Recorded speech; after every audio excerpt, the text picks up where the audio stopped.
करना है साथियों, सबसे पहले आपको यहाँ पे करना है एक काम कि जो दिया गया है, ये जो दिया गया है समय, उसे लिख लेते हैं। सबसे पहले सुबह दिया गया है, सुबह का समय दिया गया, तो हम यहाँ पे लिखेंगे सबसे पहले हल, और हल लिखने के बाद इसका हल लिखना शुरू करेंगे। अब लिखेंगे सबसे पहला जो समय दिया है वो सुबह का है, तो सुबह लिखेंगे यहाँ पे सुबह। कितने बजे साथियों सुबह चली गाड़ी? तो 5 बज के, आप लोग कहेंगे कि 5:35 पर चली। कितने बजे चली साथियों? 5:35 पर चली। ठीक है साथियों, अब क्या कहेंगे? दूसरा समय साथियों क्या है? दूसरा समय साथियों रात के 8:35 पर पहुंची। रात को 8:35 पर पहुंची। अब समय साथियों यहाँ पे हमें ज्ञात करना है, तो लोग कहेंगे कि इसे इसमें से घटा दीजिए और ये हो जाएगा। नहीं साथियों, ऐसे नहीं आएगा। सबसे पहले क्या करेंगे हम लोग, यहाँ पे हमारा जो ये टाइम दिया है 5:35, तो इसको हम क्या करेंगे? 12 से घटाएंगे, 12 बजेगा। तो अब हम क्या करेंगे? 5:35 को 12 से घटाएंगे साथियों, 5:35 को 12 से घटाएंगे, तो 12 में 5:35 घटा देंगे, 5:35 को घटा देंगे साथियों। किस प्रकार घटाएंगे साथियों? घटाने का तरीका भी इसका अलग ही होता है साथियों। देखो यहाँ पे देखो साथियों, यहाँ पे 12 है, ये घंटे में, इधर जब भी जाएगा कोई चीज तो मिनट में जाएगी। ठीक है, तो यहाँ से जब हम लेंगे जाए तो यहाँ पे आएगा 60। यहाँ उस प्रकार से नहीं घटता है, समय को थोड़ा दूसरी तरीके से घटाना पड़ता है साथियों। तो यहाँ से हम यहाँ से एक लेंगे तो यहाँ पे आएंगे 60 मिनट साथियों। ठीक है, क्योंकि ये मिनट है 35, तो 60 मिनट आ जाएंगे। तो 60 मिनट जो हो जाएंगे तो यहाँ से घटाएंगे, तो यहाँ 10 आएगा, 10 में से 5 जाएगा तो 5 साथियों बच जाएगा, और यहाँ पे बचेगा 5 से 3 जाएगा तो 2 बच जाएगा साथियों। और यहाँ पे साथियों बचा है 1 से नहीं जाएगा, तो यहाँ पे 11 बजे 5 जाएगा, तो 6 5 11 होता है साथियों, तो 6 घंटे 25 मिनट कुल समय लग जाएगा।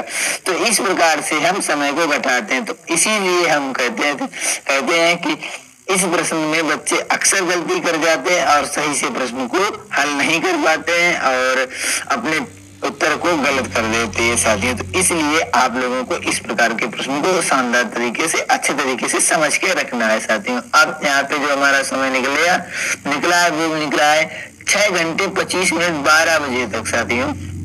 दोपहर 12 बजे तक जो गाड़ी हमारी चली है वो चली है 6:25 तक। आप क्या करेंगे?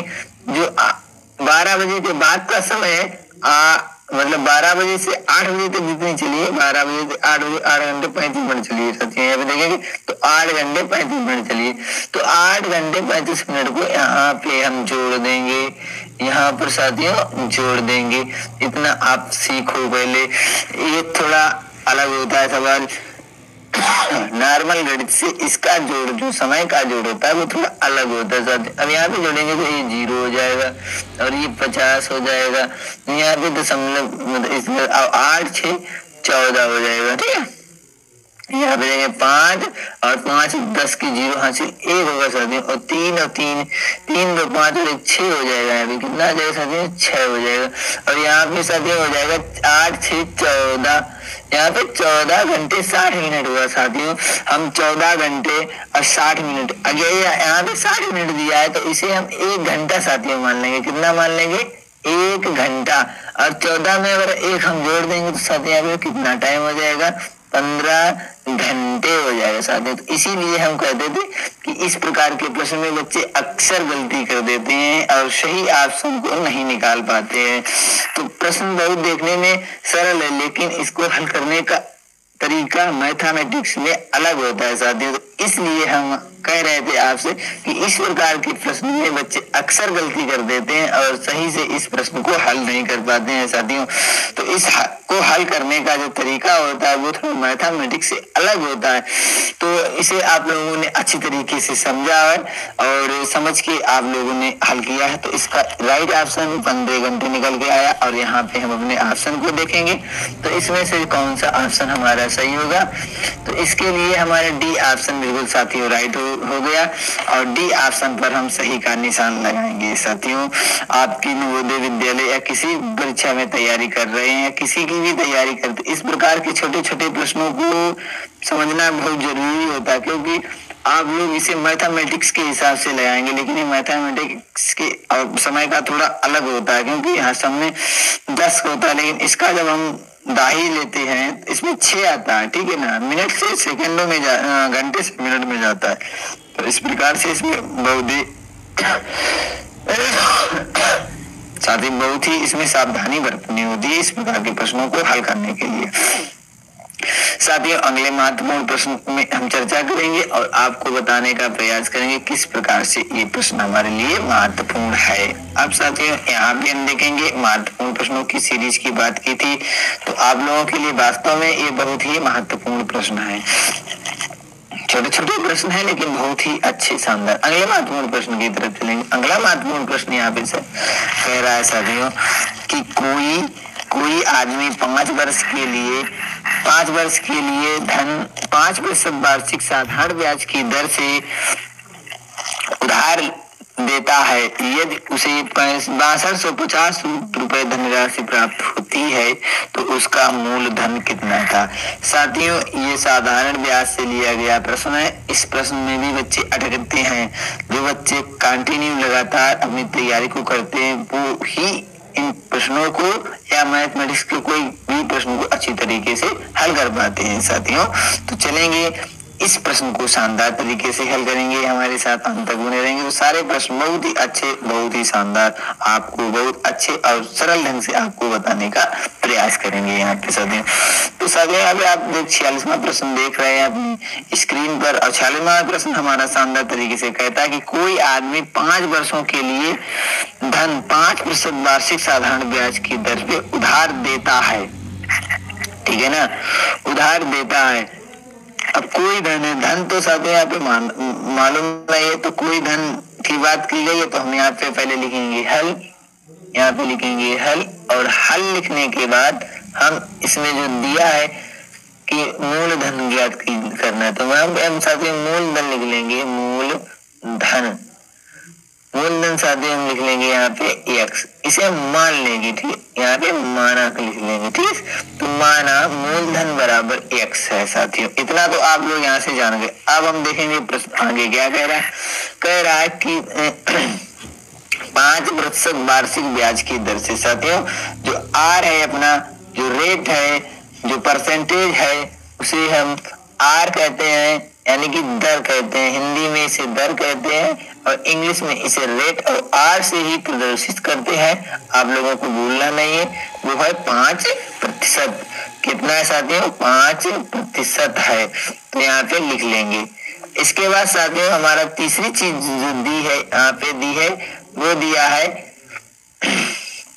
समय साथियों यहाँ पे दिया है 5 वर्ष, समय भी दिया गया है तो समय को हम टाइम कहते हैं और समय को हम टी से डिफाइन करते हैं, समय को हम टी से डिफाइन करते हैं। तो ये भी आप लोगों को मालूम होगा, नहीं मालूम हो तो यहाँ से आप समझ सकते हैं, वो भी 5 वर्ष ही दिया है।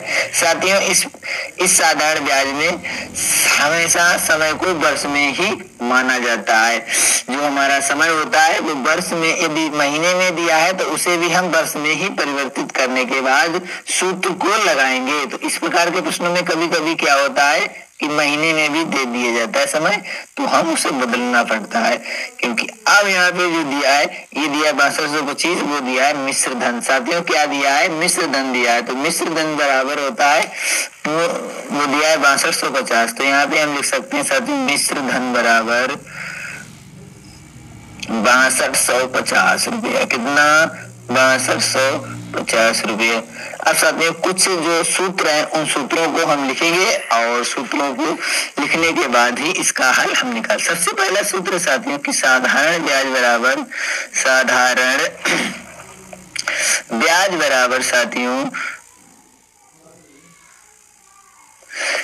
साधारण ब्याज इक्वल टू मिश्र धन माइनस, ये सूत्र होता है मिश्र धन माइनस मूलधन, ठीक है साथियों, मूलधन माइनस में मूलधन होगा, कोई बात नहीं, लिख लेंगे मिश्र धन माइनस मूलधन। अब साथियों यहाँ पे मान रख देंगे, तो मिश्र धन हमारा है 6250 रुपया, यहाँ पे लिखेंगे, और मिश्र धन हमने मान लिया साथियों 100 रुपया, जो हमने यहाँ पे माना था। आप लोगों को अच्छी तरीके से दिखाई दे रहा है और शानदार तरीके से समझ में भी आ रहा होगा प्रश्न को किस प्रकार से हल करते हैं।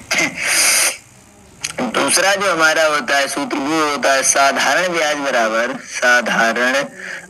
बराबर साथियों, दूसरा जो होता है साधारण ब्याज बराबर होता है मूलधन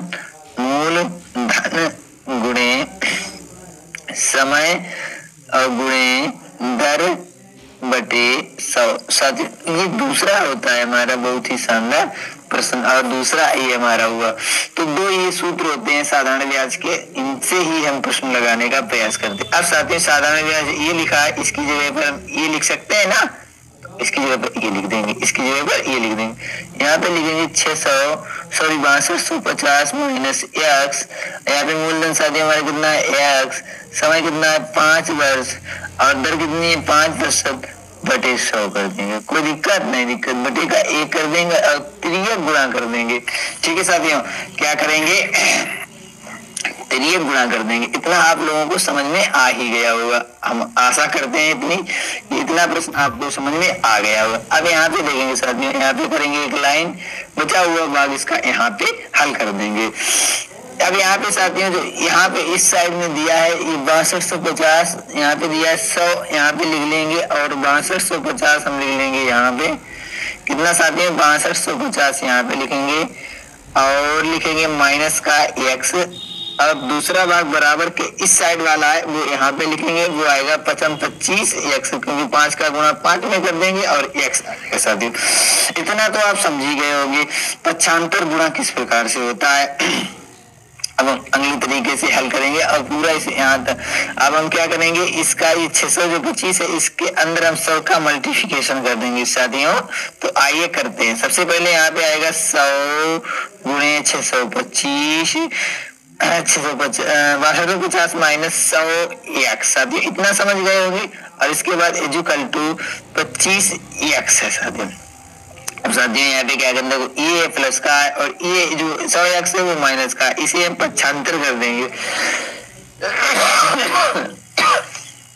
हाँ, तो इसे हम पक्षांतर करेंगे तो इधर जाएगा तो ये प्लस का हो जाएगा साथियों। तो कितना हो जाएगा 100x plus 25x equal to 6250 गुणे कितना साथियों 100। अब हम इसे थोड़ा छोटा करते हैं, कितना 125 इसे लिखते हैं और x यहाँ पर इक्वल टू, अब इसे लिख देंगे 6250 में गुणे 100। इसका मल्टीप्लिकेशन इसलिए नहीं करेंगे क्योंकि यहाँ पे इसे हल करने में थोड़ी साधारणता मिलेगी। तो x बराबर 6250 गुणे 100 बटे 125 साथियों यहाँ पर आ जाएगा। अब देखेंगे इसे हल करने का तरीका। देखो 25 इसे काटेंगे 125 5 से काट दो, 5 से काटो कितना आएगा 5 दूनी 10 और यहाँ पे आएगा 25, इसे 5 से काटो तो 5 एकम 5, 5 दूनी 5 एकम 5, 5 दूनी 10, 2 25 और कितना 1 0। अब ये आएगा 25 एकम 25 चक्कू 100 साथियों। अब जो x बराबर हमारा यहाँ पे निकल के आएगा वो आएगा x 1250 गुणे 4। इसका मल्टीप्लिकेशन कर लेंगे और जो हमारा आंसर होगा जो मूलधन हमने माना था वो यहाँ पे निकल के आ जाएगा। सबसे पहले 0 है तो ऐसे ही रखेंगे और 4 पंचे 20 की 0 ही आएगा और हासिल हमारा हो जाएगा 2, 4 दूनी 8 और 2 10 की 0 हासिल हो जाएगा हमारा 1 और 4 एकम 4 और 1 हासिल जो है वो 5। तो 5000 इसका बिल्कुल सही आंसर है। और जो हमारा मूलधन था साथियों इस प्रश्न का वो हमारा 5000 आ जाएगा। तो यहाँ पे जो हमारा ऑप्शन साथियों सही होगा वो होगा D option is right option. तो साथियों आपको ये प्रश्न शानदार तरीके से समझ में आया होगा। साथियों चलते हैं अगले महत्वपूर्ण प्रश्न की तरफ। तो इस प्रश्न को भी शानदार तरीके से समझेंगे। बहुत अच्छा प्रश्न है, बहुत ही मृदुल।